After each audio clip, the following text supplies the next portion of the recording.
السلام عليكم ورحمة الله وبركاته. أعوذ بالله من الشيطان الرجيم. بسم الله الرحمن الرحيم. الحمد لله رب العالمين، والصلاة والسلام على أشرف الأنبياء والمرسلين سيدنا ومولانا محمد وعلى آله وأصحابه والتابعين لهم بإحسان إلى يوم الدين. أما بعد. Para jamaah rahimakumullah, ayah bunda semuanya yang dimuliakan Allah Subhanahu wa taala.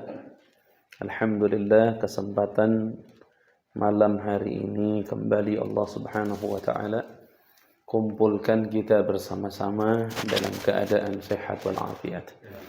Jadi keadaan ini mudah-mudahan menjadi keadaan yang terbaik di sisi Allah Subhanahu wa taala, sehingga kita sama-sama mendapatkan bahagia dunia dan bahagia akhirat. Amin ya rabbal alamin.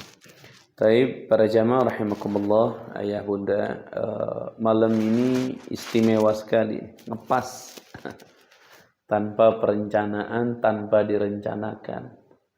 Ngepas dengan apa? Ngepas malam ini adalah malam tanggal 1 di bulan Rajab. Persis malam ini. Jadi malam Sabtu saat ini kita sedang ngaji ini malam tanggal 1 Rajab. Apa istimewanya? Makanya mungkin ngajinya malam ini agak sebentar. Yang lama kita berdoanya. Kenapa? Karena malam 1 Rajab itu Nabi sallallahu alaihi wasallam katakan, di mana di situ kata Nabi, khamsun la yuraddu fihinna du'a. Ada 5 malam doa siapapun tidak akan pernah ditolak oleh Allah. Artinya garansi dari Allah doanya diijabah. 5 malam itu yang pertama disebut oleh Nabi sallallahu alaihi wasallam adalah awwalu lailatin min Rajab. Malam pertama atau malam tanggal 1 di bulan Rajab. Istimewanya apa? Malam ini, malam 1 Rajab, kita ada dalam keadaan yang paling mulia di sisi Allah, yaitu belajar ilmu atau menuntut ilmu. Nah, ini makanya kita mesti perbanyak berdoa di malam-malam mustajab khususnya. Terlebih malam awal Rajab ini adalah malam yang sangat mulia, harus sama-sama kita manfaatkan. Amin ya rabbal alamin. Karena Nabi Muhammad sallallahu alaihi wasallam itu mengajarkan kepada kita, ulama-ulama mengajarkan kepada kita, para guru-guru menyampaikan kepada kita ajaran itu. Bulan Rajab ini seperti bulan istilahnya bercocok tanam. Jadi kita bulan Rajab ini bulan penebaran benih. Nanti bulan Sya'ban kita siram, kita pupuk, bulan Ramadan kita panen. Itu. Makanya Nabi menyandarkan Ramadan itu kepada umat. Kata Nabi, Ramadan adalah bulan umatku. Kenapa dikatakan bulan umatku? Karena yang paling banyak keuntungan di Ramadan siapa? Umat Nabi. Panen sudah. Alhamdulillah. Makanya Rajab ini bulan penebaran benih nih. Ya, penanaman di bulan Rajab ini. Nanti bulan Sya'ban kita siram tuh benih kita, kita pupuk tanaman kita. Saat masuk bulan Ramadan, yaumul hasad, hari di mana kita panen sama-sama. Insyaallah mudah-mudahan Allah berkahi kita di bulan Rajab, Allah berkahi kita di bulan Sya'ban, dan Allah sampaikan kita kepada bulan Ramadan yang akan datang. Dan Allah berikan taufik hidayah untuk kita sama-sama menjalankan puasa, menghidupkan malam-malam Ramadan dengan qiyamul lail, menghidupkan siang Ramadan dengan puasa dan tilawatul Quran, dan mudah-mudahan kita dijadikan oleh Allah minal faizin al-aidin al-maqbulin, orang-orang yang bahagia yang diterima oleh Allah Subhanahu wa taala. Amin ya rabbal alamin. Baik. Kemudian Yang kedua, kalau kita di bulan Rajab, itu kita harus memahami juga keistimewaan bulan Rajab. Makanya bulan Rajab itu punya nama banyak. Ketika Allah menciptakan langit, Allah menciptakan bumi, ketika itu Allah pun menetapkan 12 bulan dalam perputaran kehidupan manusia. 12 bulan itu dipilih oleh Allah 4 yang paling mulia. Yang pertama adalah Dzulqa'dah, Dzulhijjah, Muharram. 3 nih ngejajar ini. Yang satu Rajab. Rajab sendiri.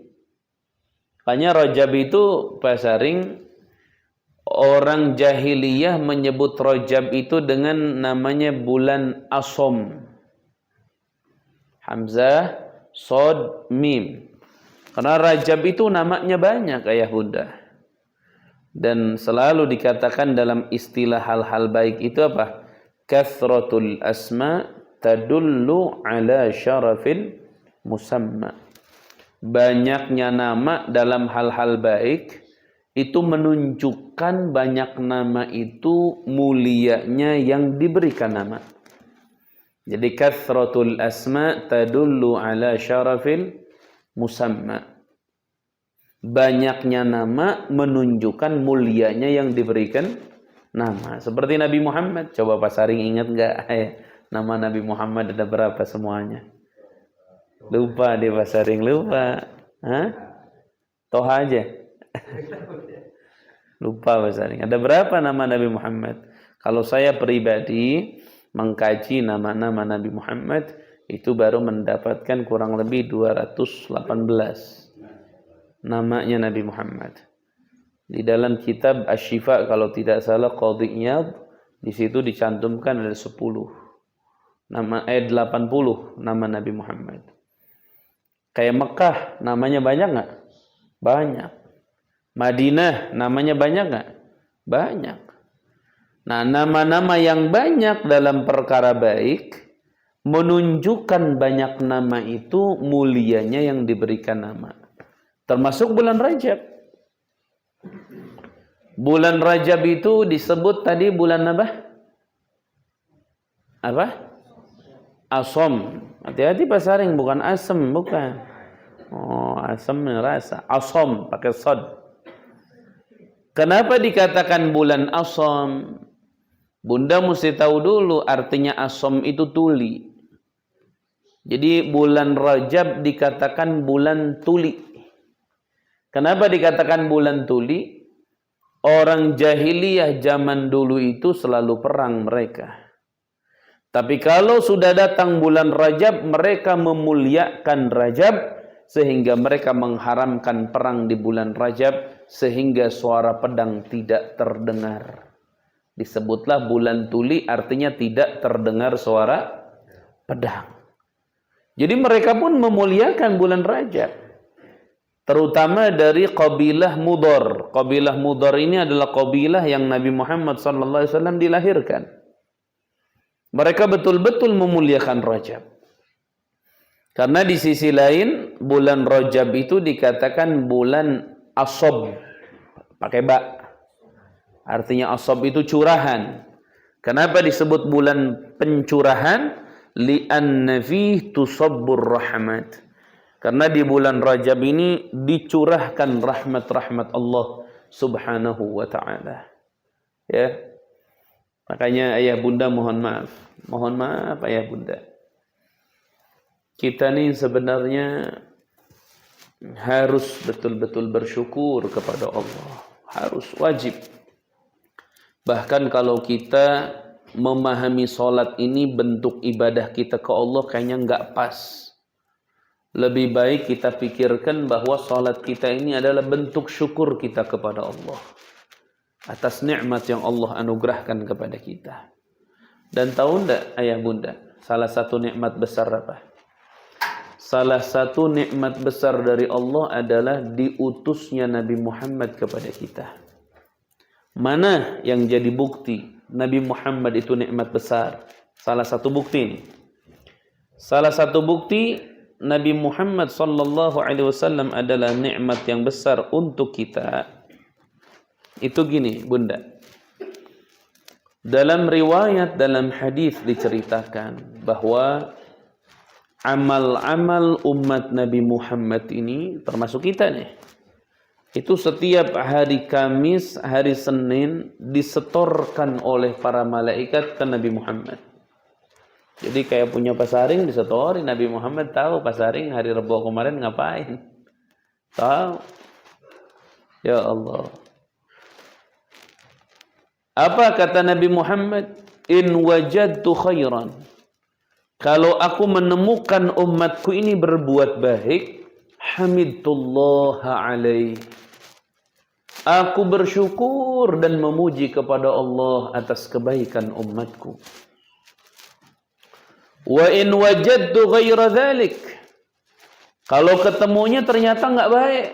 Ya Allah, ada maksiat di situ. Ada dosa di situ. Apa yang dilakukan Nabi Muhammad?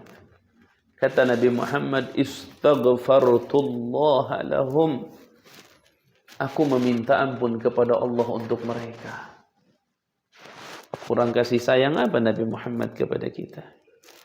Ya. Makanya ayah bunda mohon maaf, kemarin saya ikut diskusi kecil, dan di antara diskusi kecil itu ada sebuah hal yang luar biasa. Terkait apa? Terkait orang yang bersalawat kepada Nabi Muhammad SAW. Ternyata dunia dan akhiratnya akan dipenuhi oleh Allah, diberikan kecukupan. Dan yang paling jelas di dalam sahih, dalam hadis-hadis yang sahih, orang yang bersalawat kepada Nabi, hadiah paling besar dua. Pertama adalah diangkat kebingungan kehidupan dunia. Diangkat sama Allah. Makanya kan bunda kalau kita lagi salawat coba enak aja. Punten. Kita kalau lagi sholawat, hati kita ke bawah enak apa enggak? Enak, sudah. Enak aja sudah. Enak aja sudah. Enak aja sudah. Boleh bareng gitu. Ya. Kayak kalau di Bogor tuh, kalau bareng tuh Masya Allah. Di Tanah Baru, kalau bareng, enak. Sallallahu ala Muhammad. Amin. Sallallahu alaihi wasallam. Amin. Sallallahu ala Muhammad. Amin. Hati itu enak gitu. Coba dah, nanti pulang di rumah, keluarin tapi suaranya. Baca salawat pelan-pelan. Sallallahu ala Muhammad. Sallallahu alaihi wasallam. Sallallahu ala Muhammad. Sallallahu alaihi wasallam. Waduh, udah enak. Makanya Pak Dadang mohon maaf nih. Saya kasih ijazah nih buat semua. Ya. Kalau malam Jumat tiba, salatlah 2 rakaat. Salat 2 rakaat. Mau jam 8, mau jam 9, mau jam 10, silahkan. Sebisanya ayah bunda di waktu yang sesuai. Rakaat yang pertama baca surat Qul huwallahu ahad sebanyak 25 kali. Rakaat yang kedua baca Qul huwallahu ahad sebanyak 25 kali. Kalau yang hari Jumat mah 4 rakaat, Pak Yusuf, itu mah beda lagi. Disebut dalam bahasa ilmu fikih namanya salat firdaus. Itu mah salat sunat 4 rakaat hari Jumat. Rakaat pertama kulhu 50, rakaat kedua kulhu 50, ketiga kulhu 50, keempat kulhu 50. Udah pernah belum? Waduh. Baru denger di kitab banyak ini mah. Saya berkah guru, berkah ngaji, itu ngamalin itu dari umur 9 tahunan, dari umur 8 tahun.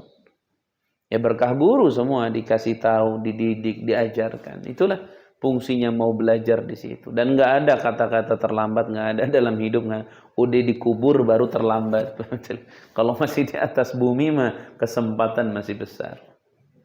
Itu namanya sholat firdaus. Disebut sholat firdaus itu karena ada riwayat dhaif, tapi ini kan keutamaan amal. Orang di hari Jumat itu sholat sunat 4 rakaat, kulhu 50 sampai 4 rakaat. Kemudian selesai itu baca salawat 80 kali. Beres itu baca salawat 80 kali, maka orang tersebut dijamin masuk surga firdaus.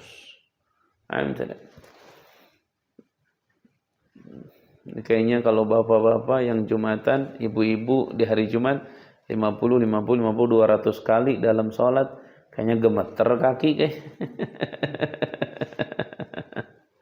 200 kali. Ini ndak malam Jumat, Lailatul Jum'ah. Salat sunnat 2 rakaat Lailatul Jum'ah.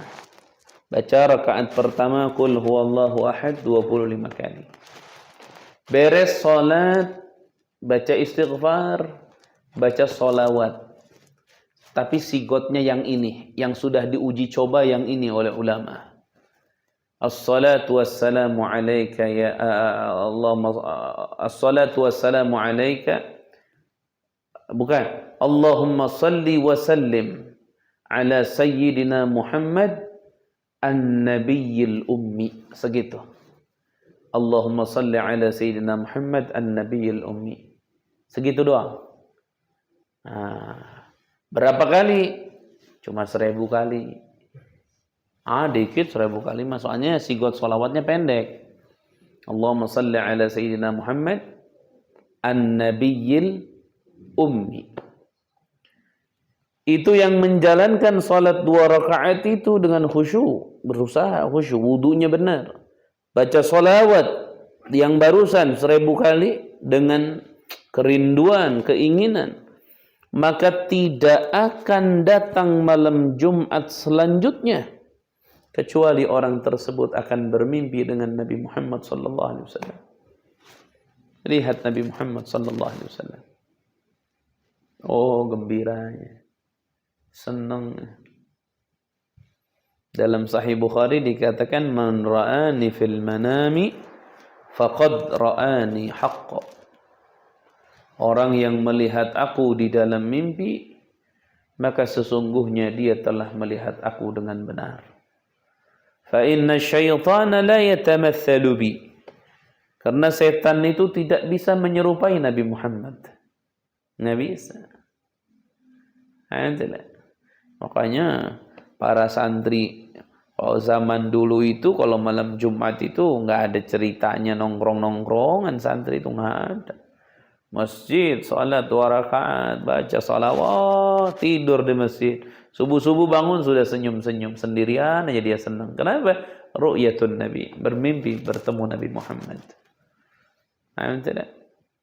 Orang sekarang kan pemalas. Malas orang sekarang. Ya. Nah, makanya bulan Rajab ini dikatakan bulan apa? Asham. Dikatakan juga bulan Ashab. Kenapa Ashab? Li'anna fihi tusabbur rahmat. Dihujankan rahmat-rahmat Allah di bulan Rajab. Makanya kalau bisa besok tanggal 1 puasa bulan Rajab. Tanggal 1, 2, 3. Kalau misalnya bisa tanggal 10 hari. Ya. Nabi Muhammad SAW puasa sunnah di bulan Rajab. Karena bulan rahmah, bulan nanem ini. Bulan nanem Rajab ini. Nanti Sya'ban kita pupuk, kita siram, Ramadan kita panen. Allahu Akbar. Ya. Makanya Rajab ini bulan di mana kita mulai masuk apa ya istilahnya? Keuntungan besar. Keuntungan besar di depan mata kita. Ya. Insyaallah mudah-mudahan dengan taufik dan hidayah dari Allah kita bisa memanfaatkan sisa umur kita dengan sebaik-baiknya untuk diri kita, keluarga kita, khususnya untuk agama kita. Amin ya Allah ya Rabbal alamin. Ya. Dan memang Pak Dadang kalau bulan Rajab ini masuk, ulama-ulama salafus salih itu membaca kitab Sahih al-Bukhari Pak Dadang. Baca kitab Sahih al-Bukhari. Sahih Bukhari itu kurang lebih 6.000 lupa tuh. 6.700 berapa gitu hadis. Itu dibaca. Karena ketika baca Sahih Bukhari akan ada 4 nama yang diulang-ulang. Pertama nama Allah. Kedua nama Nabi Muhammad. Ketiga nama sahabat. Keempat nama perawi hadis. Dari mulai Rasul, sahabat, tabi'in sampai ke Imam Al-Bukhari. Dan nama-nama 4 itu adalah nama-nama yang ketika disebutkan rahmat turun. Apalagi nama Allah. Alhamdulillah. Jangan kita bicara nama Allah dulu, jangan. Ini udah level paling tinggi. Jangan kita bicara nama Nabi Muhammad. Jangan dulu kita bicara menyebut para sahabat. Menyebut orang soleh yang hidup di antara kita saja. Itu sudah menyebabkan turun rahmat dari Allah. Kenapa? Karena orang soleh kalau diceritakan, yang diceritakan baik. Dan kebaikan itu menjadi pelajaran. Dan pendidikan yang baik, siapapun yang menjalankannya akan mengundang rahmat dari Allah. Itu sudah begitu aturannya. Sudah begitu aturannya, tidak bisa dirubah lagi. Makanya Pak Dadang juga di pesantren juga sama. Bunda kita sekarang pun besok itu pembukaan Sahih al-Bukhari. Udah beli belum kitabnya? Belum? Berapa lagi kurangnya? 4 lagi? Waduh, kurang 4 lagi kitabnya. Pak Dadang mau patungan besok, masih ada waktu. Mau patungan nggak? 1 aja, jangan 4. 1 berapa harganya kemarin teh? Berapa? 250.000. Berarti kalau 20 ribuan cukup kayaknya. Patungan 1 beli di situ di Ciawi itu. Nanti anterin ke pesantren. Besok dibaca. Kurang 4 lagi itu. Enggak, karena dibaca. Syup ayah bunda nggak bisa baca, punten ayah bunda nggak ikut baca, tapi ada rezeki milik kita dititipkan melalui kitabnya. Beli di toko 88 sini. Nah, taruh di pesantren, kasih ke santri. Tiap hari dibaca, ngalir semua pahala ke siapa? Ke yang beli itu kita. Allahu Akbar. Sebenarnya ayah bunda mohon maaf, kesempatan kita sebenarnya banyak. Cuman kita tidak jeli. Kita lebih melihat siapa yang tenar, siapa yang viral, tidak ditimbang azas manfaatnya seperti apa. Tidak kita lihat manfaatnya bagaimana. Sekarang contoh banyak orang kalau kematian bikin yasinan. Yasinan dibuat, dicetak 40 hari. Ayo, yang pernah dapat bagian. Pak Saring pernah dapat bagian nggak yasinan? Dapat kan? Dipakai apa di rumah? Ayo buktiin aja kita bawa-bawa dipakai apa.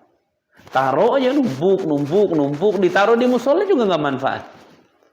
Ada orang wakaf Al-Quran, kumpulin wakaf Al-Quran. Semua bagus. Saya tidak katakan jelek. Tapi azaz manfaatnya di mana kalau Quran nggak dibaca? Kalau yasinan itu nggak dibaca. Coba kalau ada orang meninggal 40 hari bikin yasinan, jangan bikin yasinan. Berapa bikin yasinan? 5 juta Ustaz. Datang ke pondok, tanyain santri butuh kitab apa? Kitab anu, mereka pelajari. Beli itu dengan 5 juta kitab yang dibutuhkan santri. Drop bagiin. Dipelajari sama mereka dengan guru, akhirnya ngerti. Akhirnya didakwahkan, disampaikan, diajarkan. Itu kitab ngalirnya nggak cuman ketika itu, sampai mati. Dia yang wakaf tetap itu mengalir. Nah, cerdas di situnya kurang kita itu. Masih seneng ke bawah-bawah, ya kan orang juga pada bikin yasinan. Buat apa? Ayo sekarang. Pak Yosef, terakhir dapat yasinan di mana? Dipakai apa yasinannya? Enggak manfaat. Baik. Manfaat? Enggak. Taruh aja di rumah. 5 tahun baru jadi sampah, dibakar akhirnya. Coba kalau taruh di santri. Dipelajari, diajarkan. Akhirnya si santri jadi kiai atau jadi ustadz. Diajarkan lagi tuh kitab yang pernah dipakai. Diajarkan lagi. Maka terus selama pelajaran dari kitab yang tadi itu terus mengalir, selama itu pahala manfaatnya terus mengalir kepada yang membeli kitab tersebut. Ini contoh. Kita kan sekarang udah seneng aja, seneng. Azas manfaatnya tidak ditimbang. Ya. Kayak Quran nih sekarang tuh. Banyak tuh yang masih baru-baru. Coba dipakai apa? Pajang begitu. Hah? Enggak. Oh iya dibaca. Dibaca di sini. Enggak yang baru-baru tuh, kelihatan masih baru tuh. Baca ibu-ibu. Baca ibu-ibu. Banyak kadang. Nah, sudah banyak di Quran nih, udah banyak. Wakaf lagi Quran lagi. Quran lagi. Jamaahnya cuma 15 orang, 20 orang, Qurannya ada 400 di musola. Maksud saya ke arah mana ya Bunda? Maksud saya menimbang azas manfaat. Balik lagi mohon maaf. Jadi di Rajab ini baca Bukhari. Baca Bukhari itu Sahih al-Bukhari, keberkahan tadi. Juga niat orang-orang soleh baca Bukhari itu apa? Al-faraj lil muslimin. Faraj itu artinya apa ya? Ya kalau bahasa kita mudah-mudahan menjadi jalan keluar bagi orang-orang Islam di dalam ujian-ujiannya. Keringanan bagi umat muslimin. Mereka itu membaca. Makanya kami pun di pesantren ikut membaca. Para santri dibagi halakoh, ini bacalah mereka Bukhari. Nanti khatam Bukharinya di akhir bulan Rajabnya. Kita khatamkan nanti di pesantren, khatam Sahih Bukhari. Masya Allah, tabarakallah. Ya intinya, ayah bunda semua yang dimuliakan Allah, kemanapun tadi pembicaraan tentang pesantren atau tentang salaf saleh membaca Bukhari, pada intinya satu sebenarnya. Saya mengajak diri saya dan semua untuk lebih meningkatkan ketakwaan kepada Allah. Ketika kita bisa bertakwa, diri kita dengan Allah jalankan, dan ketika mampu diri kita dengan orang lain yang kembali ke Allah juga kita jalankan. Makanya ayah bunda punten nih. Ini tolong dipegang Kang Arif. Nabi Muhammad sallallahu alaihi wasallam, Nabi Muhammad ya. Itu Nabi Muhammad sallallahu alaihi wasallam itu mengumpulkan antara takwa dengan akhlak. Jadi Rasulullah itu mengumpulkan takwa dengan akhlak. Kenapa? Karena takwa itu yang membenahi antara kita dengan Allah. Takwa itu membenahi antara kita dengan Allah. Kalau akhlak membenahi antara kita dengan manusia. Makanya ketika orang menjaga ketakwaannya kepada Allah, berusaha terus, buahnya apa? Allah akan cinta kepadanya. Nah, orang juga sama, ketika terus dia berakhlak dengan baik, buahnya apa? Manusia akan cinta kepadanya. Kecintaan Allah cukup sebenarnya. Namun tidak adanya kecintaan manusia juga kehidupan kita tidak akan rapi. Nah, makanya ini bulan Rajab adalah bulan yang sangat mulia. Di mana malam tanggal 1 ini sama-sama kita manfaatkan dengan memperbanyak kebaikan, khususnya berdoa kepada Allah Subhanahu wa taala di malam ini. Ya, insyaallah mudah-mudahan kita bisa menghidupkan malam 1 Rajab, malam Sabtu ini, dan insyaallah mudah-mudahan kita bisa mengingatkan juga kepada saudara-saudara kita yang lain untuk menghidupkan malam 1 Rajab, malam Sabtu ini. Amin ya Allah ya Rabbal Alamin. Kemudian yang terakhir, ayah bunda, mohon maaf, yang terakhir, sebelum nanti kita masuk ke sesi tanya jawab, ya. Ada kasus saat ini sedang lumayan rame, ya, yaitu terkait masalah kurang dibumingkan pemahaman tentang masa-masa iddah. Ya, mungkin untuk ayah bunda kajian ini mungkin penting tidak penting karena nggak ngalamin istilahnya. Tapi yang namanya ilmu walaupun kita tidak ngalamin ya semuanya penting. Baik nanti untuk diri kita atau untuk orang lain. Jadi ada kejadian gini ayah. Ada orang menikah. Beres menikah lama, pernikahan sudah lama, berbulan-bulan. Suaminya ini datang ke seorang ustadz. Cerita, ustadz, aduh katanya. Saya ini nikah sama istri ini katanya. Pusing. Dan kita tanya pusing kenapa? Ditanya sama si ustadz ini pusing kenapa? Suaminya istri saya, jadi janda nih perempuan. Suaminya istri saya, mantan, itu neleponin mulu, terus ngomong begini, kamu itu masih istri saya.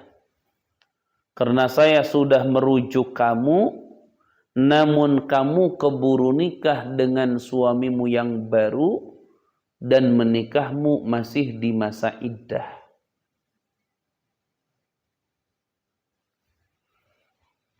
Menikahnya masih di masa iddah. Saya tanya, ustadz itu nanya ke laki-laki ini, emangnya kamu ketemu istrimu ini seorang janda, janda bagaimana? Artinya meninggal apa ditolak? Dicerai katanya. Terus kamu tanya dulu ndak? Ya saya ndak tanya-tanya apa-apa. Cuman kan mohon maaf nih, saya minta dinikahkan oleh kiai dan yang menjadi wali istri saya adalah bapaknya. Jadi menikahnya tidak melalui penghulu, tapi tetap walinya siapa? Bapaknya. Ya misal ginilah, ini untuk contoh aja, ini memisal ya, biar lebih jelas lagi. Pak Udin punya anak janda, nikah anaknya yang janda ini sama Kang Agus misalnya. Nah Pak Udin ini minta menikahkannya itu bukan ke KUA tapi ke kiai. Anggaplah ke saya misal, Pak Ustadz minta tolong nikahin putri saya, artinya nikahin teh urusin pernikahan putri saya. Walinya bapaknya, bukan orang lain. Nah, akhirnya bunda mohon maaf. Si ustadz itu nanya lagi, emang istri kamu itu pas menikah dengan kamu itu cerainya udah berapa lama? Nggak tahu. Kiai waktu nikahin nanya enggak? Enggak, langsung dinikahin aja. Karena kan walinya juga bapaknya. Oh, coba telepon dulu istrinya. Ditelepon istrinya itu. Suruh ditanyakan, dari nikah, dari cerai mohon maaf, ke nikah itu berapa lama? Akhirnya ngejawab istrinya Pak Dadang. Seingat saya katanya bulan ini, sebulan setengah. Baru sebulan setengah sudah apa? Nah sekarang gini dulu.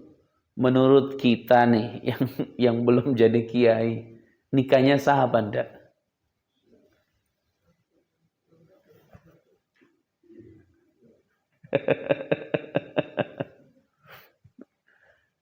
Ini hati-hati loh, mesti paham. Nih, perhatikan dulu. Perhatikan.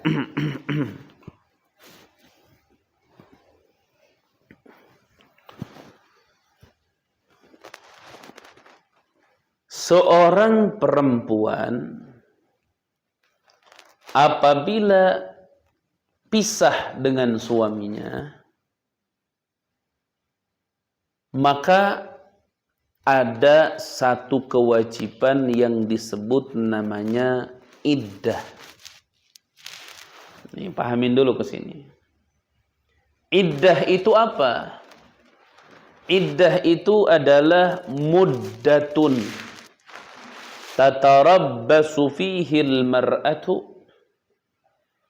li bara'ati rahimiha aw li tafajju'iha aw li ta'abbudiha.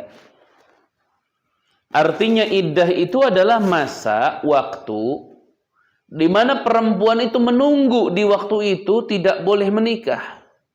Untuk apa? Mengetahui rahimnya ini kosong dari anak. Andaikan tidak ada masa iddah, repot. Repotnya apa? Perempuan dicerai hari ini, besok nikah. Misal, minggu depan udah positif hamil. Hamil dari yang mana? Bapaknya yang mana? Nggak ada kejelasan. Makanya ada masa iddah itu supaya salah satunya adalah melihat rahimnya ini kosong apa isi.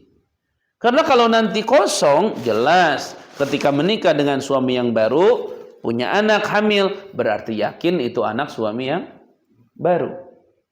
Tapi kalau umpama ada dalam masa itu, ternyata ada anak nih di rahim, jelas berarti itu anak dari suami yang mentalaknya atau pisah dengan dia.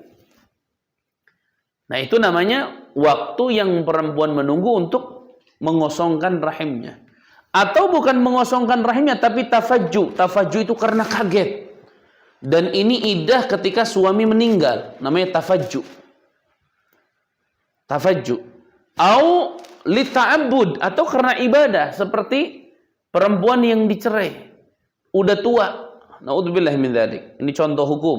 Udah tua dicerai. Kan udah pasti rahimnya kosong. Terus buat apa dia? Nunggu-nunggu lagi umpama. Enggak, tetap nunggu. Tetap iddah. Untuk beribadah kepada Allah. Jadi iddahnya itu sebagai ibadah kepada Allah. Nah, makanya saya jelasin dulu di sini sedikit. Perempuan yang berpisah dengan suami itu ada dua macam.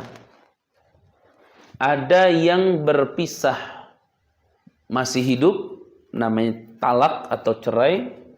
Ada yang berpisah dengan mati.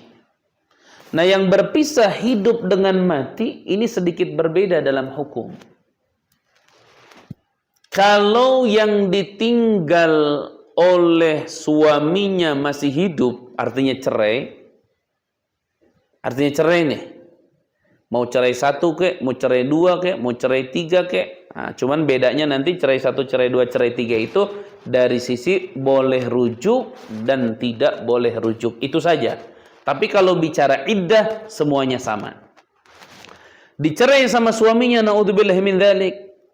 Maka perempuan ini ada iddah tidak dilihat. Punten, mohon maaf. Apakah perempuannya sudah pernah bersetubuh dengan suaminya apa belum? Kalau misalnya belum pernah bersetubuh, ini masih perawan, ini belum pernah. Berarti perempuan itu tidak ada masa iddah sama sekali. Tapi kalau perempuan ini sudah pernah disetubuhi oleh suaminya, akhirnya dicerai misal, apalagi udah punya anak misal, maka dilihat ketika dicerai perempuan ini hamil apa enggak. Hamil, Ustaz, dia positif hamil, berarti masa iddah akan selesai dengan melahirkan. Bisa sebentar, bisa lama, tergantung hamilnya saat ini. Ya, kalau dia hamilnya sudah hamil tua, dari meninggal seminggu lahiran, berarti iddahnya berapa? Seminggu. Secara hukum sudah boleh menikah lagi. Nah, kalau tidak hamil bagaimana? Dicerai sama suaminya, tidak hamil ini. Maka dilihat, dia itu masih aktif tidak haidnya. Kalau masih aktif haidnya, ketika menemukan 3 kali sucian, berarti masa iddahnya sudah beres. Dia dicerai ketika suci misal, artinya ketika tidak haid, berarti sucian itu dihitung. 1 suci, dia haid, suci, dia haid, suci, berarti sudah beres iddahnya. Kalau dicerainya ketika haid, berarti dihitung sucian pertama setelah haid. Haid, Suci, head, suci, head, suci. Beres masa iddahnya. Kalau perempuannya masih head. Tapi kalau perempuannya tidak head, bagaimana Ustaz?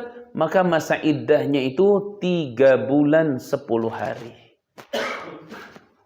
Tuh yang talak begitu.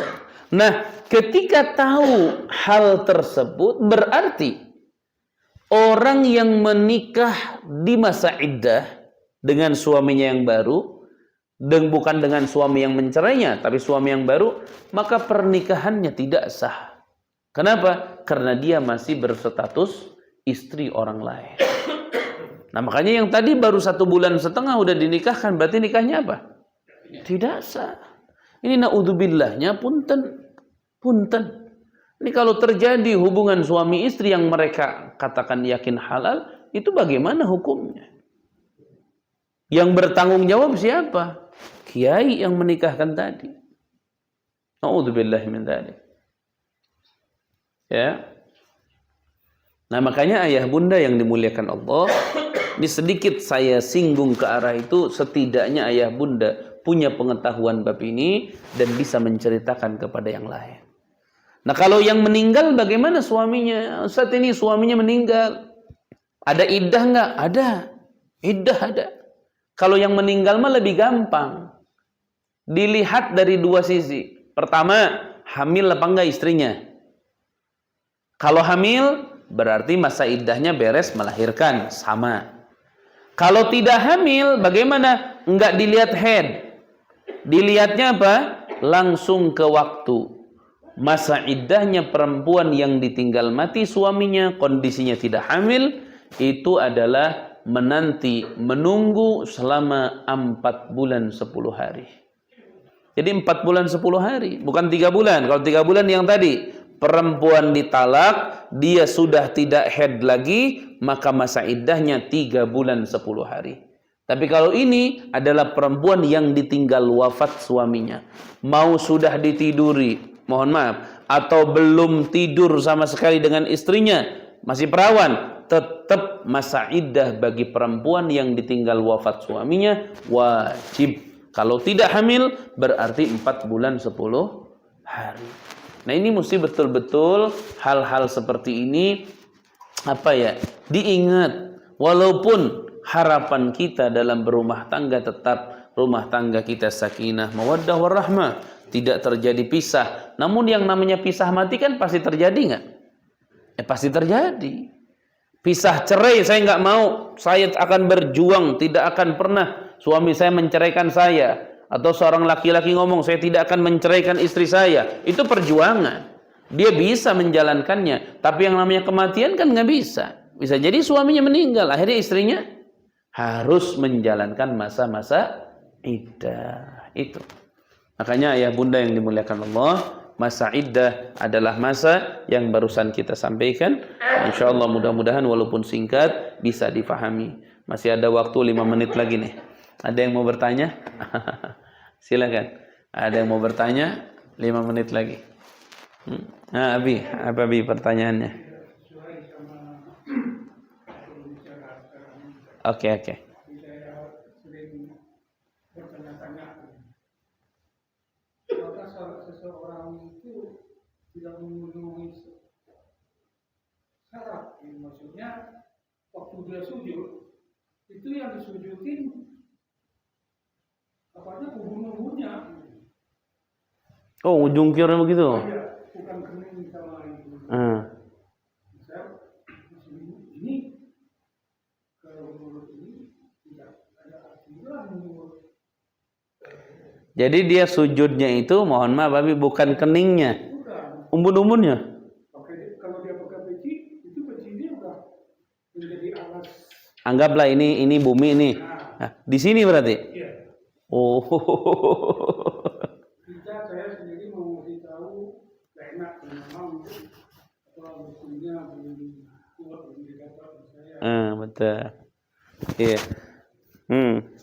Oke, Abi. Itu aja.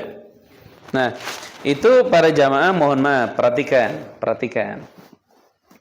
Sujud itu diperintahkan oleh Allah Dan itu dikatakan oleh Nabi, kata Nabi, umirtu an asjuda ala sab'ati a'dham. Hadisnya sahih ini Pak Saring, hati-hati. Kata Nabi, aku diperintahkan oleh Allah sujud itu di atas 7 tulang. 7 tulangnya. Pertama, kening. Ini nih. Perhatikan, ini. Kening. Oke. Kening pertama. 1 tuh. 2 dan 3, kanan, tangan kanan, telapak tangan kanan sama tangan kiri. 4 dan 5, lutut kiri, lutut kanan. 6 dan 7, ujung jari jemari kaki kiri dan kanan. Nah, kita bicara dulu nih hukum. Selain kening, itu kalau tertutup hukumnya makruh bagi laki-laki. Kalau tertutup, seperti misal habis sholat pakai kaos kaki, makruh. Habis sholat pakai sarung tangan, makruh. Kurang afdol, lepasin terbuka begini. Tapi kalau ini wajib terbuka. Wa antakuna jabhatuhu maksyufatan. Harus keningnya ini terbuka. Makanya kadang ada orang pakai ikat kepala atau dalam bahasa Arab imamah. Tapi begini imamahnya nih. Sampai begini padang nih, mohon maaf. Sampai begini padang nih imamahnya, mohon maaf. Begitu. Misalnya ini misal nih padang ya. Misal begitu, tuh mohon maaf. Sampai begitu. Nah, di sujudnya kemana? Mana keningnya? Nggak sampai ini kening begini. Nggak sah sholatnya. Nggak sah sholatnya. Ustaz, sujudnya kali nggak sah. Ya sujud nggak sah dilanjutin, berarti sholatnya apa? Nggak sah. Sholatnya nggak sah. Kalaupun mau pakai ikat nih kepala. Misal, dia di atas ikatnya. Tuh, disisain tuh. Tuh. Nah, disisain pas ininya. Tuh. Ada sisa nggak? Ada nggak keningnya? Ada. Ini sah tuh. Udah. Masih gede padang, cukup nih 2 meter. Nah, bagaimana Ustaz sekarang? Bukan masalah pakai ikat kepala.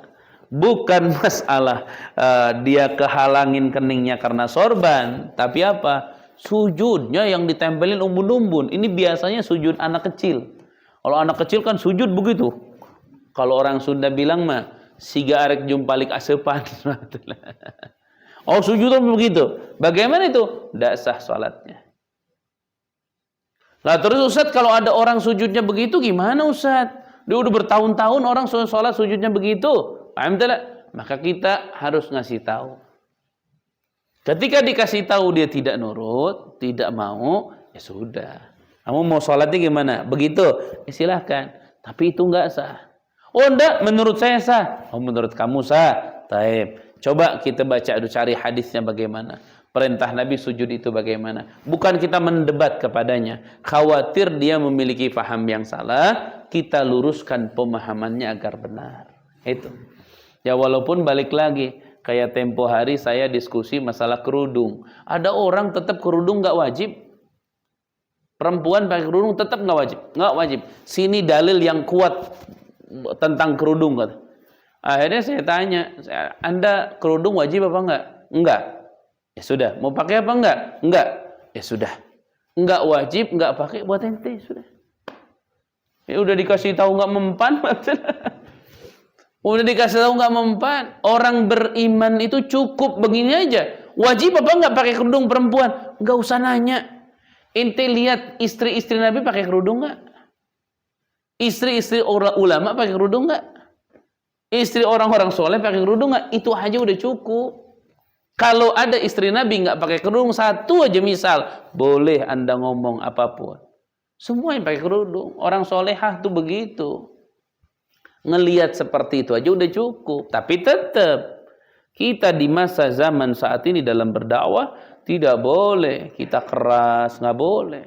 Makanya ada ketika Nabi pertama turun ke jahiliyah itu ada hukum istilah namanya tahapan.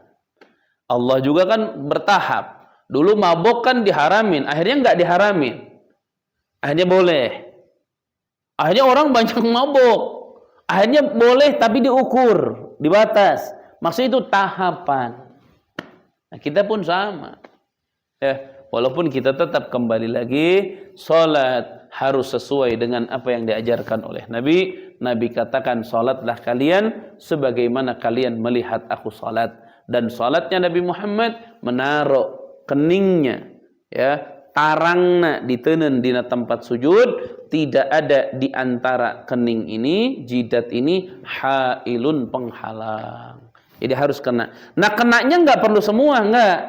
Kalaupun kenanya sedikit, tetap sah. Yang penting harus apa? Harus kena. Misal ini mohon maaf, ini jidat nih dari sini ke sini misal 10 cm kali 10 misal. Yang kena itu cuman 2 cm kali 2 cm misal. Udah cukup untuk mengesahkan sholat kita.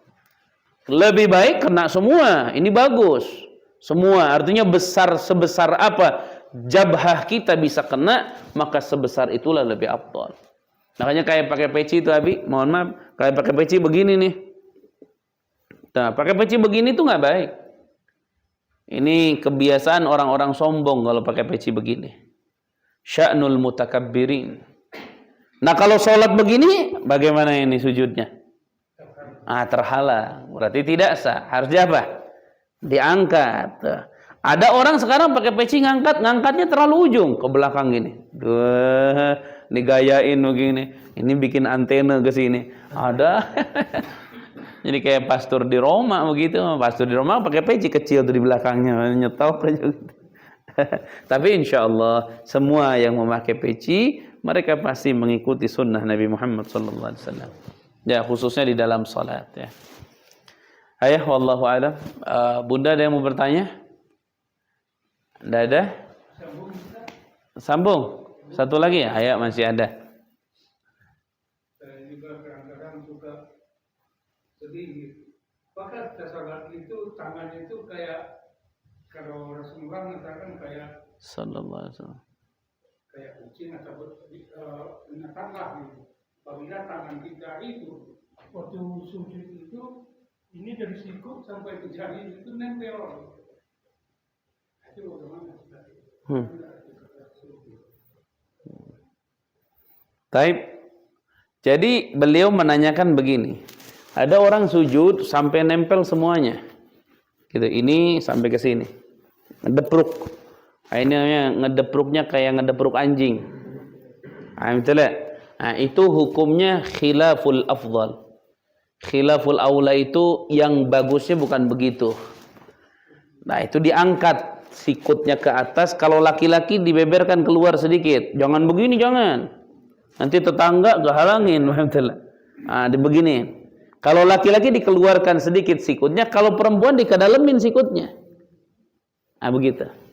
Bedanya. Nah, kalau dibeginikan itu makruh atau khilaful aula. Khilaf antara ulama, ada yang mengatakan makruh, ada yang mengatakan khilaful aula. Jadi sujud itu ibu-ibu, mohon maaf Pak Dadang, nih, jadi nempel ini ke tempat sujud nih semua dia nempel. Plok gitu. Bukan diangkat. Nah, itu hukumnya makruh, sebagian mengatakan khilaful aula. Artinya khilaful aula itu yang afdalnya bukan begitu. Ketika dilakukan begitu berarti membedai yang paling afdal. Jadi diangkat tuh ini ya. Tangannya diangkat. Ya. Makanya sebenarnya gini ya Bunda punten ya. Yang paling di dalam salat yang jarang ingat orang, yang jarang ingat. Apa coba? Sunat ngangkatin tangan yang benar ketika takbiratul ihram, ketika mau ruku', bangun dari ruku', bangun dari sujud kedua, itu banyak yang lupa. Yang afdalnya. Ada orang ya? Allahu Akbar. Kadang-kadang kita begitu loh. Padahal mesti sampai apa? Sampai telinga. Kita ruku'. Sami'allahu liman hamidah. Sampai telinga. Ininya agak dicekungkan sedikit. Ujung telunjuk ini ngepas dengan ujung telinga, jempolnya ini ngepas dengan bawahnya telinga. Tapi bukan dikenain, bukan. Ada yang iseng. Sami'allahu liman hamidah. Dikenain, bukan dikenain. Diukur sekiranya apa? Sekiranya pas.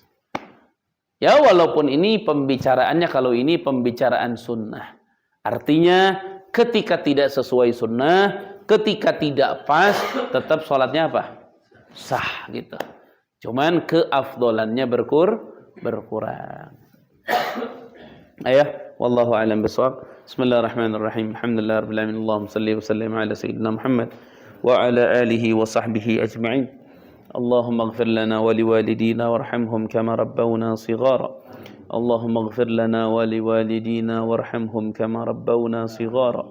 اللهم اغفر لنا ولوالدينا وارحمهم كما ربونا صغارا اللهم عافنا من بلائك والتب بنا في قضائك وهب لنا ما وهبته لأوليائك وأوزعنا شكر نعمائك وانصرنا على أعدائك اللهم إنا نسألك في هذه الليلة من أول ليلة من رجب نسألك يا الله بما سألك منه عبدك ونبيك محمد صلى الله عليه وسلم وعبادك الصالحون ونستعيذك مما استعاذك منه عبدك ونبيك محمد صلى الله عليه وسلم وعبادك الصالحون برحمتك يا أرحم الراحمين ربنا تقبل منا إنك أنت السميع العليم وتب علينا إنك أنت التواب الرحيم ربنا آتنا في الدنيا حسنة وفي الآخرة حسنة وقنا عذاب النار